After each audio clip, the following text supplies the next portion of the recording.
Hey, what's up, everybody? It's me, Danae, and I'm here with a message for you. What's going on, everyone? This is a little late night message. Well, comparative to when I usually get on. A little quiet storm after hours message. It is Thursday, March 26th. 2026, and it's currently 10:13 p.m. You may not actually see this until probably middle of the night, maybe even tomorrow sometime. I don't know.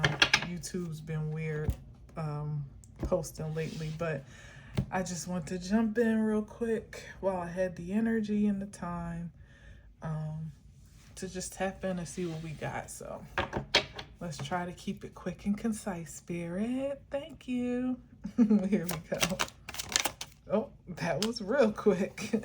But this card is not concise. The Seven of Cups. What is the Seven of Cups about? Some type of, well, I won't say illusions yet. Let's say. Because it could just be a lot of choices, a lot of options.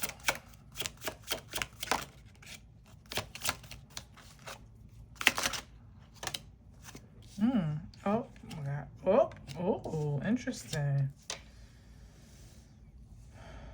A lot of choices, a lot of options, but we got the Knight of Cups and making an offering to the Queen of Cups. Is this something that the Queen of Cups would want to consider?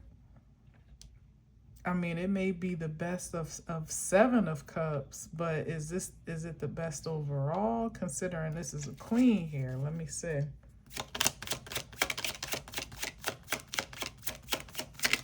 I don't know, because I don't like anything coming from the Seven of Cups. And then it's a knight at that. And you know how I feel with knights. Usually there's some ulterior motive. So there's either some expression of love, emotions, apology, terms of endearment, admiration. But from the Seven of Cups, it's either, I just heard convoluted or confusing, and with some type of ulterior motive in mind. But let's see before I just, yeah, look at this. Seven, yeah, it's not something anybody, I'm not gonna take these, but nah, look at this. The Four of Cups, the Four of Cups, the Four of Swords, and the Three of Pentacles. 443. 44 could be significant. Nah, there's something, like I said, convoluted, collusion, some type of corruption in the background, or somebody, this night might only be offering because they missed an opportunity elsewhere, and this is like a last resort, a last ditch. Yeah, like exactly. Seven of Cups, they may have had 7 other options or choices somewhere that now they're realizing that could be it. Now realizing that there wasn't much, value in the choices that they had, or in the paths that they've chosen, the options that they've taken a chance on. And now they want to come offer a cup to the Queen of Cups, but it feels like a little bit too little too late to me, because like I said, that's a knight. But let's give him one more shot. Let me give him one more chance to explain himself to make a good case for his acquaintance. Let's see. What's that? Just curious. 8 of Pentacles. Yeah, they either working hard or will present themselves to be a dedicated partner or something like that, like to have a great value. But yeah, I said one more chance to explain it, so I don't think they have much to say for themselves. They're just hoping that these sweet little nothings in this cup will be sufficient. 6 of Pentacles. Yeah, but they wanna be able to exchange something, like They see some value in this connection with the Queen of Cups, but it doesn't seem like they see an opportunity to gain. But here's the thing: best case scenario, someone really has noble, let's say noble, I won't say pure, but I'll say noble intentions for the most part. But even the best that they have to offer might not be an alignment or a match with the Queen of Cups, and that's with good intentions. You know, worst case scenario is somebody that knows that they don't have much to offer, and they don't intend to offer much. They really intend to take more than they could ever give. Look at this, King of Pentacles. I'm sorry. That's probably what they want to be. Yeah, they're looking for some type of upgrade here. With the Hierophant and the Ace of Pentacles, they see an opportunity to upgrade their status from a knight to something more prestigious, something more really dominating over the Queen of Cups, because the Hierophant is presumably, you know, a bit more higher ranking than the Queen of the Hierophant is a bit more ranking than the Queen of Cups, theoretically. You know, they want to have an upgrade in prosperity and in position, or they want some type of promotion, and they see that marrying up or something of that nature. Yeah, like if they could marry the Queen of Cups, maybe either maybe there's a bloodline benefit here, you know, that the Queen of Cups marrying into this family, or just marrying the Queen of Cups period, you know, could be an automatic upgrade for them and give them some type of access to wealth or status. I'm not going to take those either. I should, because it's kind of a willy-nilly message today, but I'm not going to. Let's see. Anyway,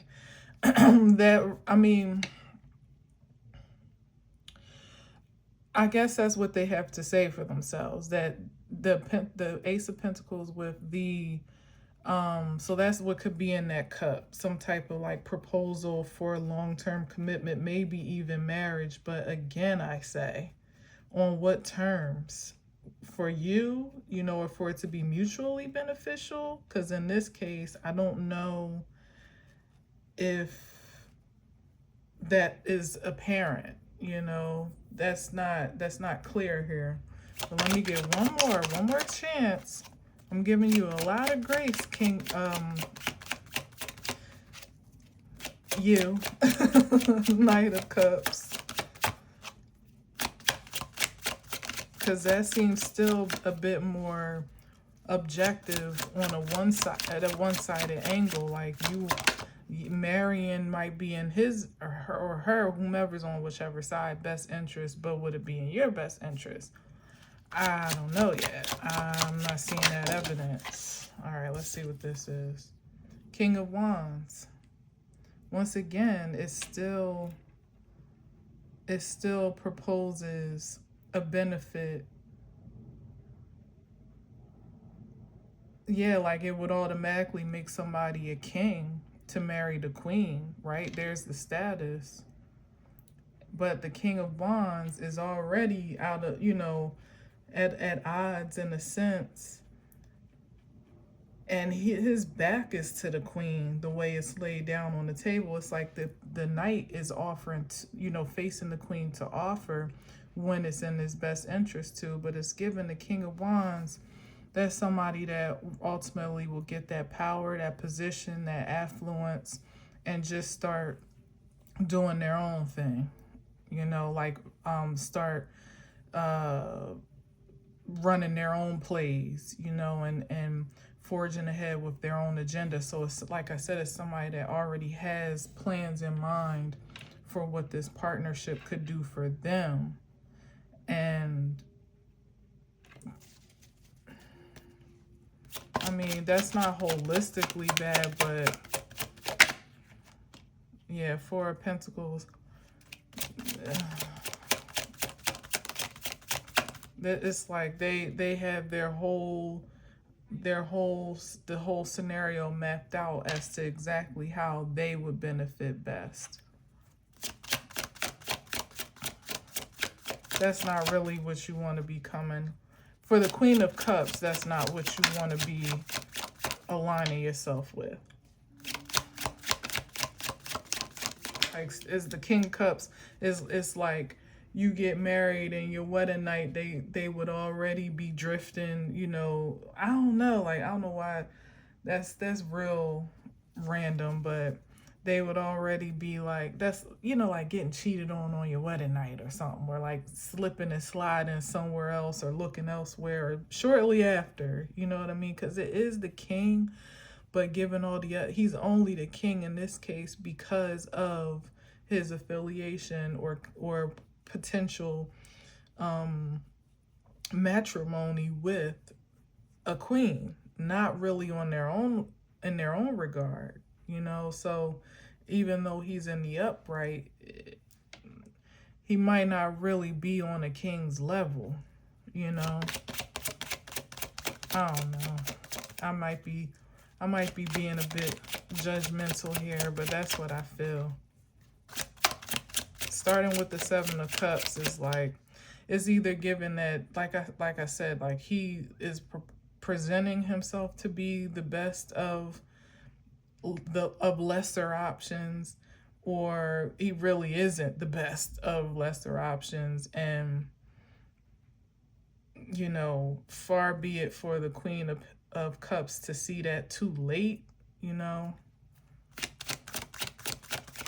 Once the ink is dry on the marriage certificate or the creep is nestled and settled into her little castle, yeah, like hell nah. Somebody's gonna be disappointed here. It's one or the other. So it's like, which would you rather be? The one in reception to a half-ass offer, to find that out, like I said, once the ink dries or once you're already bound? Or would you like to be the one on the end of refusing a half-ass offer, and then this person be disappointed or you know, I won't say heartbroken, because with the Knight of Cups, I don't think it was much heart in it.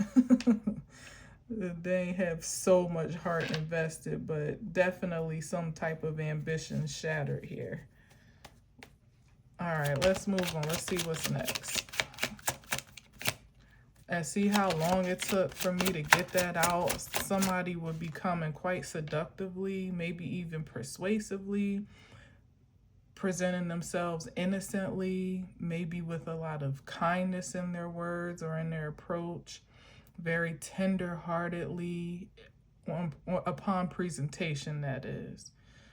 Someone that may really know how to pull on the heartstrings or forge some type of emotional attachments, really know how to, you know, really touch you where you're most sensitive, depending on who you are, whatever that would, or what they think would be most sensitive. Could even be just superficially thinking, trying to say the things a woman would want to hear, like some proposal of a long-term commitment, like marriage, or like, you know, love you long time type of energy. But it would only be short-lived, or worst case scenario, long-lived, but a heartache for whomever is on the short straw end of the deal. Or is it a short straw? Yeah, when you draw straws. The raw end of the deal.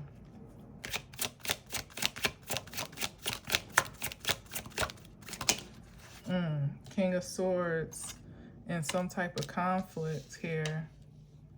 And that just slid all the way over there. So it's like I'm getting like they're fighting for some type of relevance. That's what I'm getting, strangely enough, because it's, to me, it's like almost these people fighting over being the king of swords. Like everybody's fighting for this title or for this position. And it's given like nobody deserves it. You know, if you got to fight that hard for a position, that it ain't yours, period. You either ordained, chosen, eyes itching, chosen, appointed, or you're not, you know, or it's a birthright or it's not. So I don't like the energy of this Five of Wands with the King of Swords. Let me see, what else with this?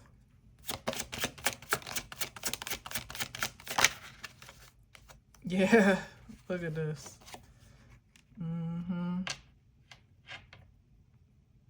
So it's like somebody's trying to make something. They're giving it all they got. That's for sure. Like and this is a real ass fight though. Like sometimes the Five of Wands can be, you know, like casual competition or you not too serious. But in this case with the Ten of Wands, it's given that this could be quite physical actually, or like a really steep competition, but not even just steep, like I would say brutal competition that folks are really willing to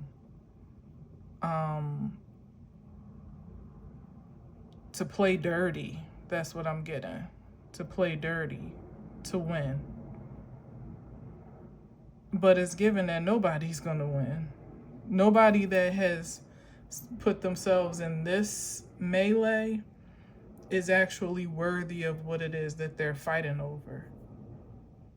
So imagine if it's like everybody trying to win the heart of the maiden of the land, you know, like this is some old medieval times type. It's given that everybody's going to be eliminated, or they'll fight to the death and then nobody will win, you know. It's like, which would be justified somehow, you know, because nobody is deserving of her in that pure state. Not the Queen of Cups.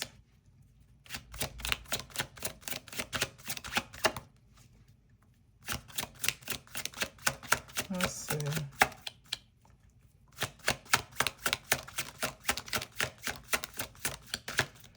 Fighting for, it's like a show. Like people are putting on, it's given, like I've said this before in a different way, but I see it in this way today. Like one of those dating shows where everybody, like The Bachelorette, which, you know, that's trending right now because that was canceled, right? The Bachelorette was exposed being abusive to an ex of hers, and they had already shot and were already promoting this season, and they just completely you know, swiped it off the schedule. So that's kind of crazy. I know she really hates that for her life, but just another prime example of how things just will, when you think they are completely forgotten about or swept under the rug, here they come. But it's given something like that where it's like a competition. When it comes down to it in those competitions, it can't be but so authentic. You know what I mean? It's like some part of it is maybe like attraction, at least on sight, for whomever the so-called object of affection is, the maiden, right?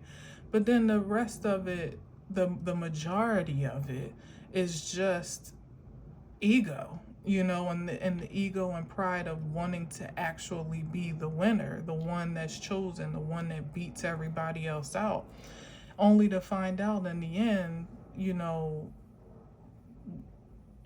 the gotcha is you don't even really want the prize, you know, because you don't even really know the prize. You don't, you know what I'm saying? So it gives something like that where everybody's literally fighting to the death to be crowned the victor, the winner, but they don't even really know what they're fighting for. And if they got it, whomever would potentially get it, whatever it is, whatever benefit they're actually thinking they're fighting for, they wouldn't even know what to do with it, let alone actually really want it, you know. But heavy on the not know what to do with it part. Probably, for sure. You know, it's like, I don't know what we're talking about here. Let's see. The world card, but the competition is over? Yeah, I guess so. Well, that makes sense because it's the 10 of Wands. So like I said, it's over and nobody's winning. Nobody's chosen after all that. Let me get one more on that.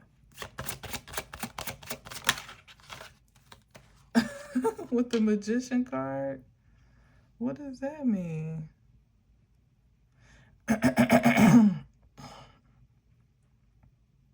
I was getting like everybody played themselves out of position. Like I said, it was like everybody, whomever this involves, they were willing to play dirty. Maybe, oh, so maybe the tactics that were used are what ultimately eliminated. Okay. Interesting. This is real interesting. Something about the tactics that it's like everybody was using their magic wand, right? In some type of competition in a way in which it was maybe presumed or just assumed that there were no holds barred, but except there were, apparently, because at the end of the round, the game, the competition, the cycle, the season, whatever we're talking about here, what eliminated each character or contestant, right, was exactly that. Their willingness to play dirty, the tactics that they use, because it feels like everybody got so blinded again by their ambition to just win at all costs. Now, this isn't the Five of Swords, but with the Ace of Swords and the 10, that's what is given. You know, that everybody was so pressed to win, for the sake of winning, that they bent rules or really just maybe, you know, exposed their tactics or exposed their true nature by way of their tactics, and that ultimately was the thing that kind of like disqualified, that's what I wanted to say, like disqualified people in the end. So maybe even there was a so-called winner that thought, you know, like, aha, I did it, you know what I mean? You got to the end and they were the last man standing, but it was like, oh yeah, you did. You're the final contestant. However, case in point of me saying that the girl, you know, shot a whole season of The Bachelorette. It was in promotion for it and everything, and then at the last minute, it's like, nope, just, you know, completely ditch that season. I don't know what they're going to do, but that's a lot of money to have to throw away on, you know, a show that you already invested in, and now you're not going to make anything back from that. That's kind of wild. But it's something like that here where it was like, thank you for playing, however, you are the last man standing. However, you too are disqualified because like somebody broke the rules or something. Let me get one more. Somebody broke the rules. Like they were held to a high standard of honesty, you know, and integrity with this King of Swords here, but they didn't maintain that. Somewhere along the path, they manipulated the game, manipulated the outcome, they manipulated something. And it was a disqualifying action. Oh, with the High Priestess here. Wow. Yeah.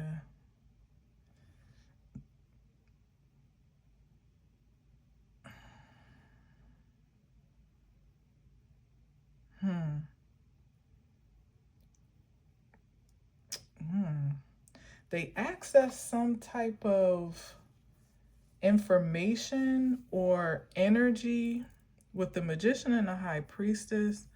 They use something mystical. It's like, say you are in a competition where you're only supposed to be using like your human, natural, carnal, primal abilities, like Survivor or something like that, right? I mean, well, in Survivor, it kind of is. I know they have rules. I've never actually watched a season of Survivor, but I'm sure there are some type of rules, but the general premise is for you to survive by any means necessary. So I'm sure there's some things that you can take liberty with there, but just humor me that, like, what if in survival you could only use certain the natural elements, and you could only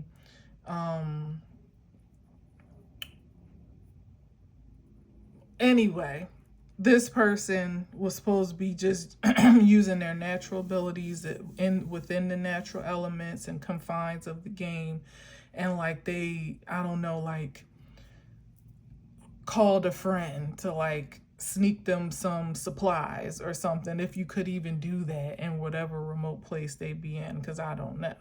But imagine, or they know somebody that's on the crew or in the staff or something that has some secret access that they could resource to get supplies that would, sustain them longer, or water or something that they really, really needed that would give them the edge, the leg up on the rest of the competition, because they just desperately needed to win so bad.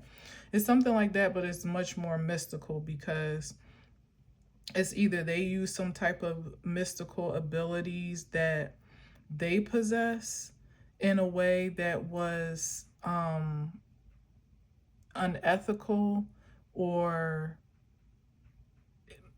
illegal to the rules of the game. We could be talking about the game of life with the world card here. Or they use they use their gifts and mystical resources in a way that was spiritually unethical or illegal, like some type of spiritual infraction. Like, you're not supposed to be using your gifts to do harm to others, perhaps, like somebody having some type of extra abilities or sense or something, and they're in a game full of like, regular schmegular degulars that don't have any abilities. That really does tip the scales now, doesn't it? Now, it might not have been disclosed up front, or maybe it was, that this person shouldn't be allowed to use those, or the person could argue, well, nobody said that I couldn't X, Y, and Z. But the fact that they did, and maybe the way that they used whatever they possessed, whether this is an outside resource or an internal one, still, made for an illegal offense in some way. So not only do they won, but they also lost, because although they got the title of last man standing, they don't get the prize. They don't get the access. They don't get the reward or whatever it is that they, you know what I mean? They may get the bragging rights, but that's about it. They're not going to get any of the spoils that are reserved for the victor, because they're not going to get that crown and glory. That's interesting. All right, let me move on. Oh, yeah. Yeah, they missed an opportunity here. They missed an opportunity. And this came up in that last little quick little snap out. What was it? It was the Four of Cups. It was the Three of Pentacles. It was something else too that I was like, it didn't feel good to me. I wish I could remember for sure, but I can't. Yeah. I'm getting like somebody didn't keep it pure.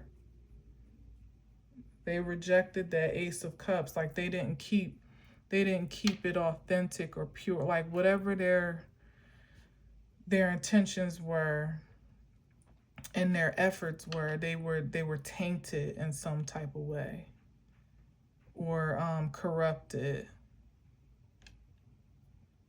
And this is somebody that didn't think that anybody would know or maybe realize or recognize like whatever it is that they were doing was, or they didn't know. But I find that hard to believe, especially with the King of Swords here. That's somebody that thinks they're the smartest person in the room. And sometimes they are. But it could be somebody that, like I said, kind of, I don't know if I actually said that, but I thought it like overplayed their hand. You know, like they were too smart for their own good, but they also thought that no one else would be none the wiser to their trickery or to their tactics. Yeah. Yeah, somebody manipulated something here. And they told the line really, really well to the point where it almost, you know, like the magician can do a sleight of hand, like now you see it, now you don't. So it's like they almost got away with it, or they almost slipped under the radar to look like everybody else but just a cut above the rest, until something like the High Priestess could be something that was like exposed surprisingly, or maybe even in an unsuspecting way, like, you know, like one of the crew rat you out or something, like going back to the whole dating show thing where you think the PA on set or something, you know, whispers into somebody's ear, the director's ear, to tell them what they saw or something like that. You know, like somebody that you wouldn't even think was paying attention, let alone to actually notice what's going on. And they would be the one to like pull your skirt up, you know, and expose you.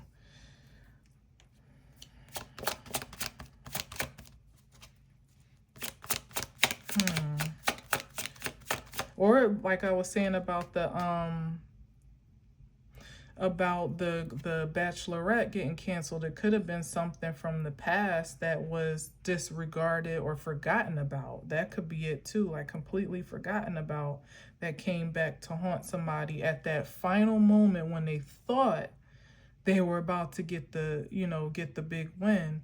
And it's like, actually, we're going to have to actually withhold that title or that prize or whatever.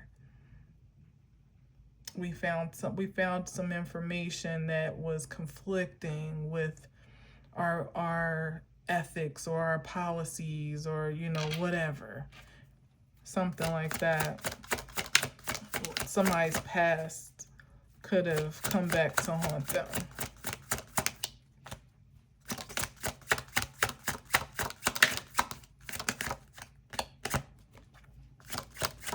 Yeah, that's definitely what that could be, especially with the Three of Cups. That is like them looking at a past energy like the Three of Cups. Somebody's overindulgence, especially coming from the Seven of Cups. Maybe a drunken night, intoxicated night that was caught on camera or captured in some type of way where there's evidence that could be produced. And it's like, is this you? You know?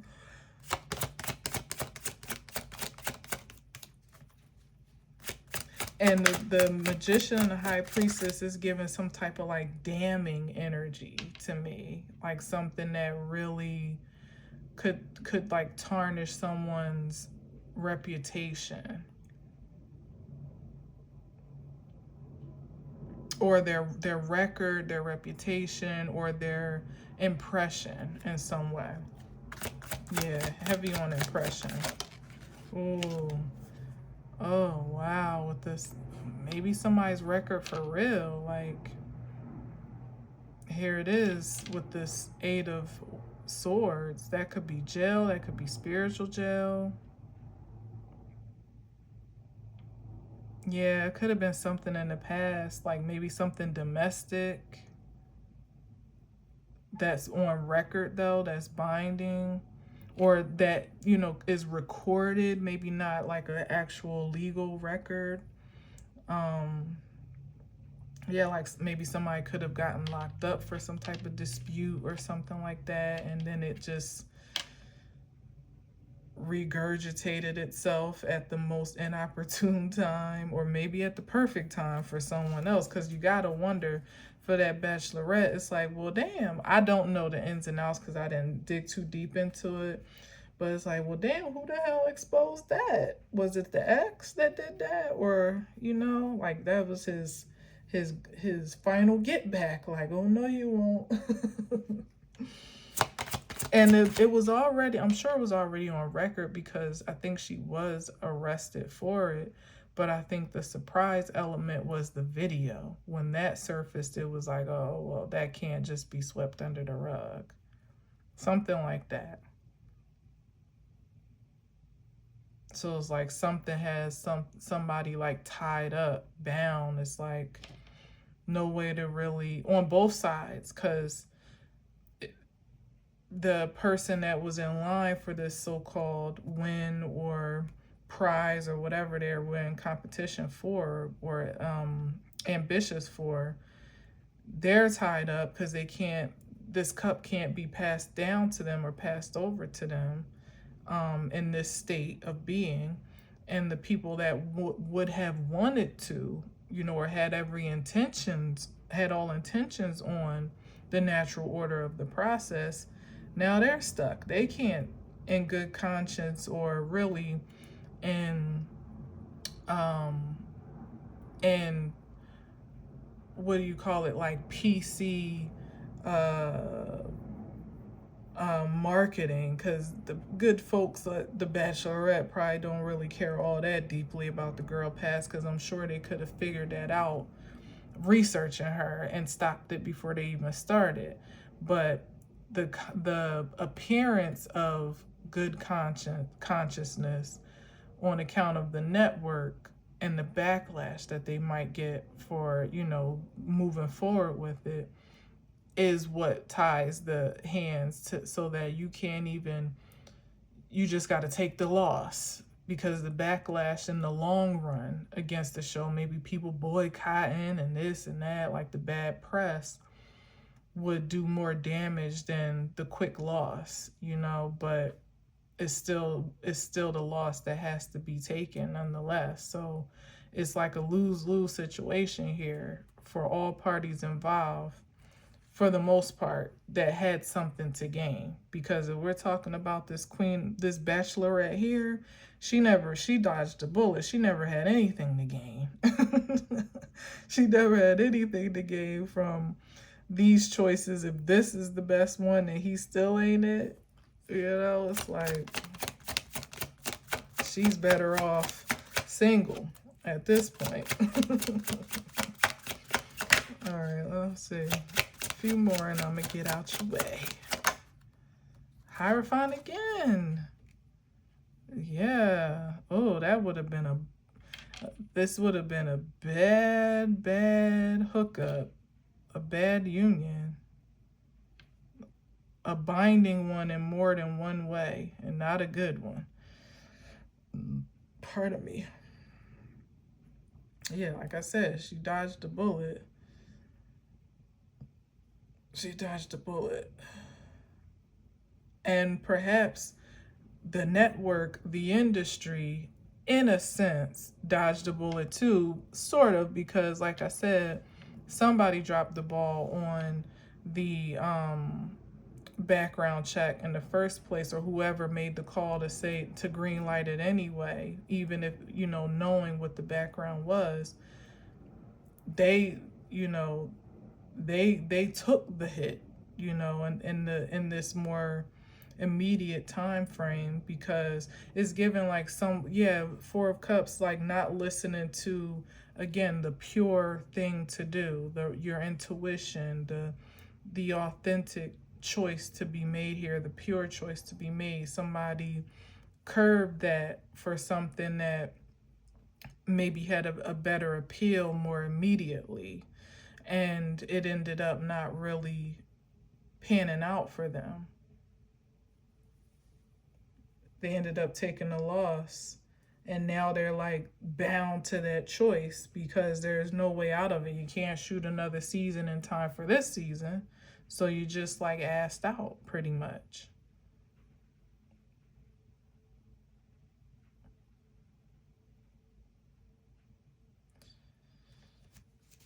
Let me see.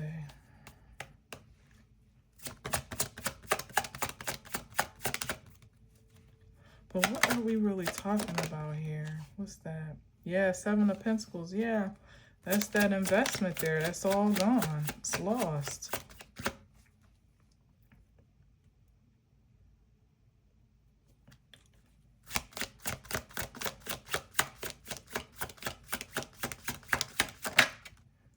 Wow, Five of Cups. This is a devastating loss. Can you imagine, like, you get to the end of a major competition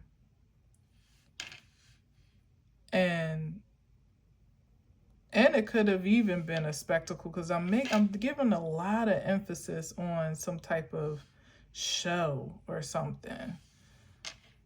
So something that could have been spectated, or, people could have been highly visible, or that was common knowledge or something. Like, there was enough visibility here that it would ultimately be embarrassing.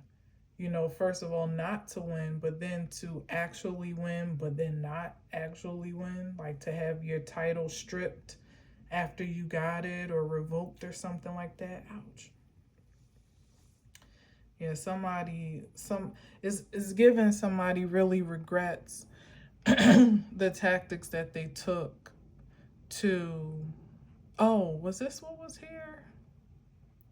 No, it was the Hierophant and the Ace of Pentacles. That's what it was. Yeah, it's given that they really, again, they're grieving the title more than they are even the prize.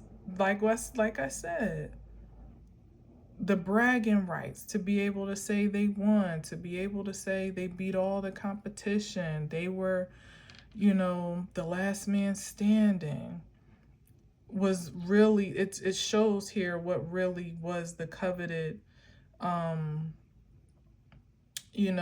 the coveted aspect of this entire experience. It was the title, it was the prestige, the position of power and influence that they would have had. They don't get that now, and so that's what's most devastating. That's what's most that's the hard part to get over. And there's regret. It's given like there's regret for the tactics that were used to secure, for using the tactics that were used to secure the win. However, it does,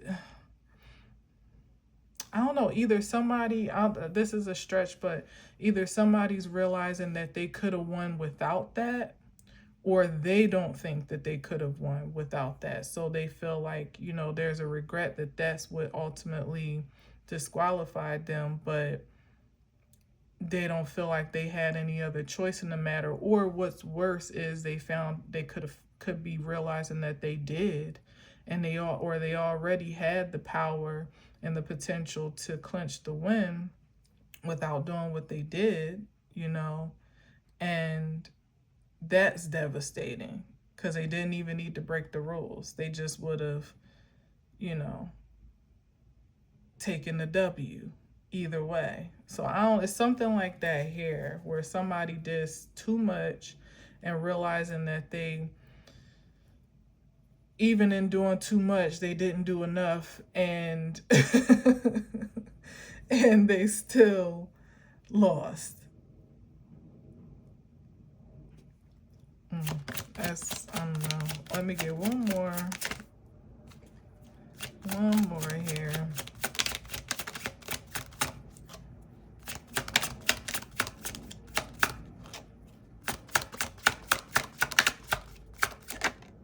There's that again, the Seven of Pentacles. Yeah. They invested everything that they had. They pulled out all the stops because they felt like, longevity was on the line, the long run, the long game, whatever we're talking about here was at stake. And they couldn't afford to not secure this investment or whatever it is. Let me ask, what is this? Because it just feels like, I'm speaking of it primitively, but maybe it's just not, It's like somebody really wanted to be revered as a high level of, a high potential of partnership for a high potential mate. It's really given, just speaking of it in masculine, feminine terms, like somebody really wanted to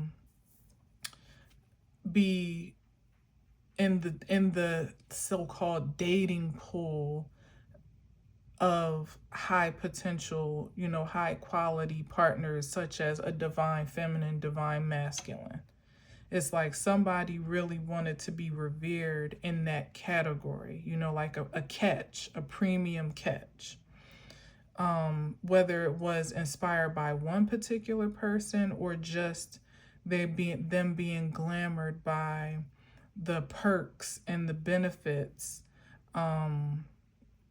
of being in a high vibrational match with a high vibrational partner.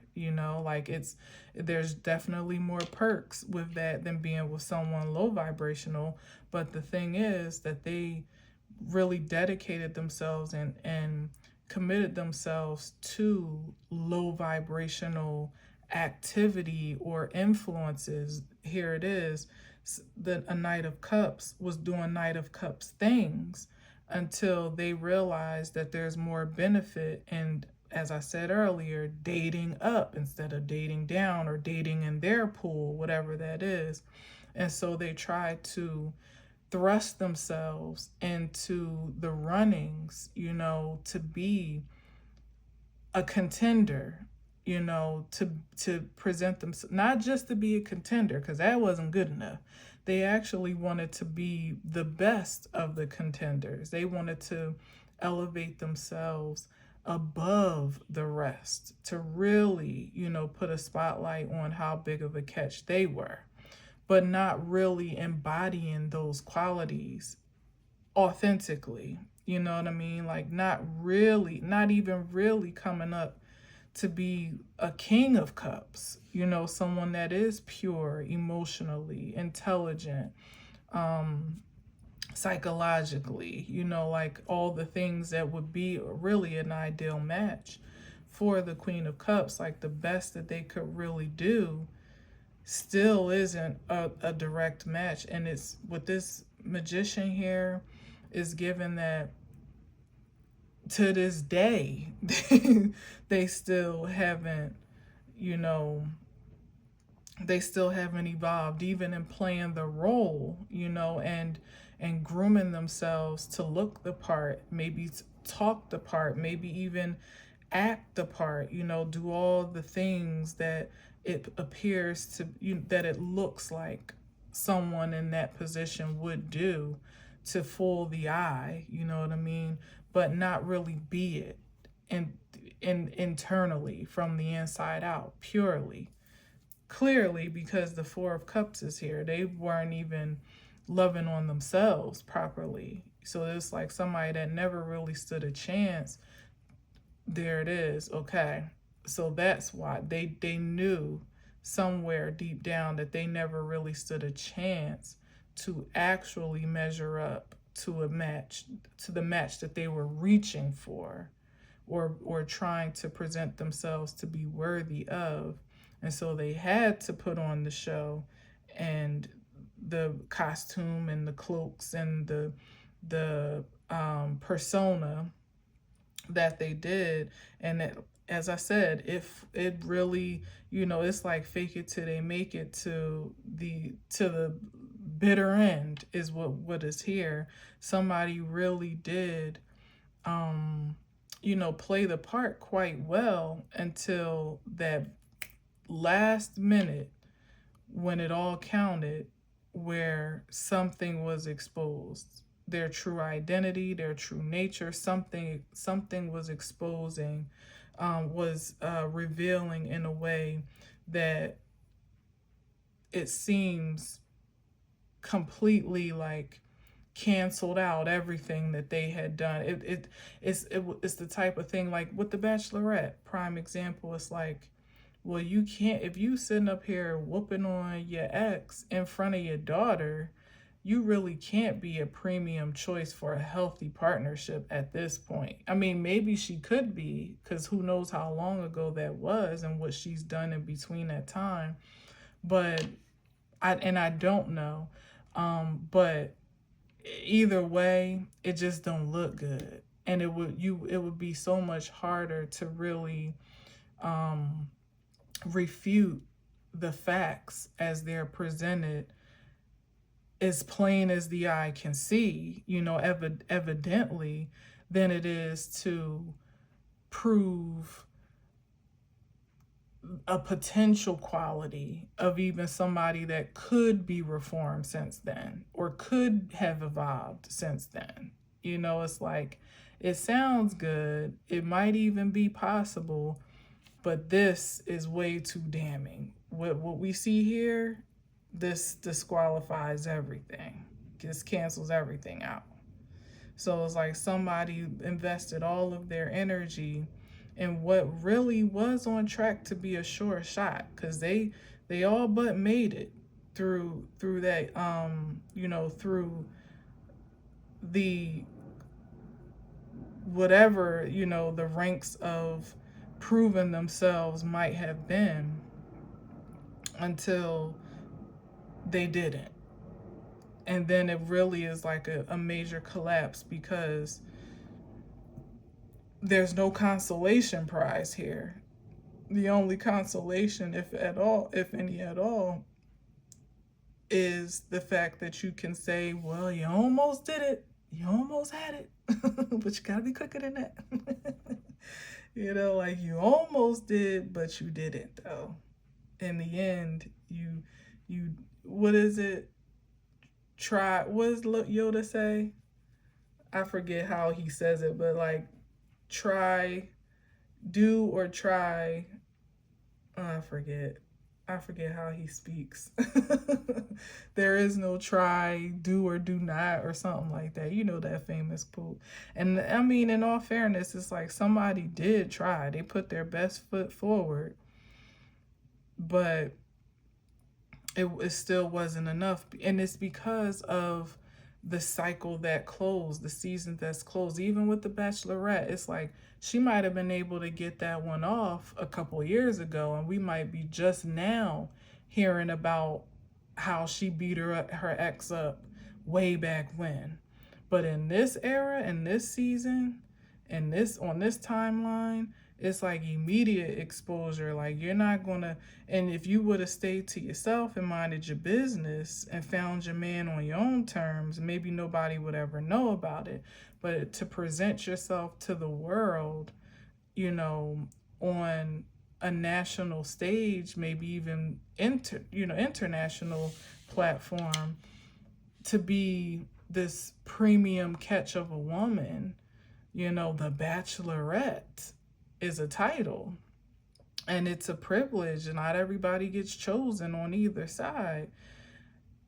That puts you in the line of fire to be exposed, for the universe to pretty much strip you down to exactly who you actually are before you can go carrying on any other facades. That's just not going down. And it's not going down like that. All right, so the Six of Pentacles, yeah, what goes around comes around. That's that. And look at this, the Nine of Wands. Yep. That's all the effort that someone put in. All of it. Only for it to come right back around. Like all the deception, all the lies, all the games, all the facades, all the manipulation, all the tricks and tactics. They put their back into it with the Nine of Wands, hoping that it would never be noticed or never be discovered. But it's like all of that, all the things that they did to exalt themselves to the top is now coming back down, coming back around to haunt them, that part again, and for them to ultimately answer for after all this time and at the most inopportune time. And it could even be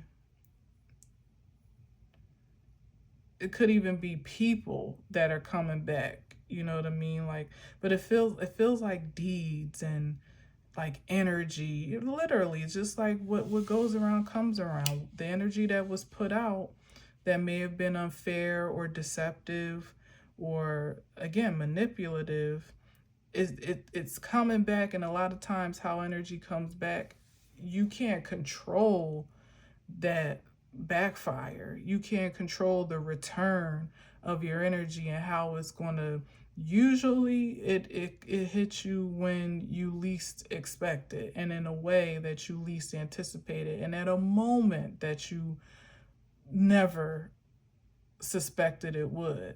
Like when you're just about to hit the win of a lifetime, and you actually maybe do, only for it to be stripped away in a blink of an eye. And you have nothing to show for all of your efforts. And it could even be the thing that you actually really, really want real bad more than anything. And that would be the way that the universe will be like,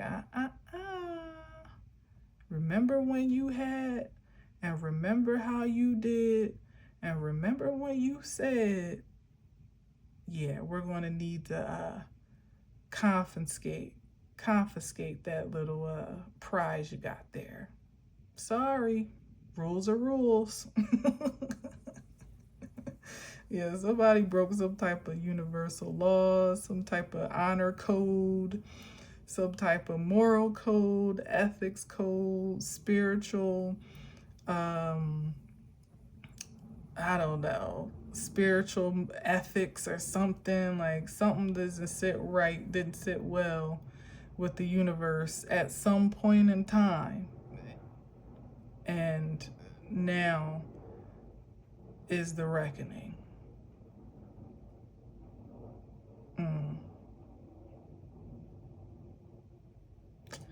I don't know. I'm going to leave it there, though. Thank you for listening. Thank you for watching. Until next time, as always, I'll leave you with peace.